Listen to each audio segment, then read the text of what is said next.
अमोल जैन यांनी आजपासून एक संकल्प केला आहे। तो संकल्प म्हणजे माझ्या परिसरातील जो कोणी बांधकाम मजूर आहे त्याचा इन्शुरन्स येत्या 5 वर्षाच्या कालावधीमध्ये हे अमोल जैन त्यांच्या स्वतःच्या पैशांनी काढणार आहेत। तो मजूर त्यांच्या स्वतःच्या साईडवरचा असो की इतर कुठल्या साईडवरचा असो, गोरगरीब घरातला असो की श्रीमंत असो, अशा सर्व लोकांचे इन्शुरन्स ते स्वतः त्यांच्या स्वतः खर्चाने करून देणार आहेत।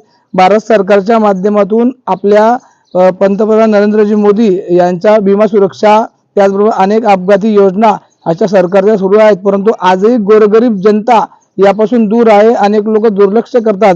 आज या परिवारावर जे संकट कोसळलं, या परिवाराने जर समजा असा कुठला विमा काढला तर अमोल जैन सारख्या व्यक्तीची गरज पडली नसती, परंतु या भविष्यातल्या कालखंडामध्ये अमोल जैन सारखंच कोणी व्यक्ती येईल याची अपेक्षा न बाळगता आपल्या सरकारच्या माध्यमातून, आपल्या बँकांच्या माध्यमातून ज्या ज्या सुविधा आहेत इन्शुरन्सच्या, त्या इन्शुरन्स सुविधेचा लाभ घेण्यासाठी अमोल जैन अँड कंपनी ही पुढाकार घेऊन काम करणार आहे। तर मित्रांनो, याबाबतचा आम्ही सविस्तर व्हिडिओ आपल्याला पुढच्या व्हिडिओमध्ये टाकणार आहे। तोपर्यंत आपण नक्कीच पुढच्या व्हिडिओत भेटूया। तोपर्यंत जय हिंद, जय महाराष्ट्र, आपलाच राहुल महाजन।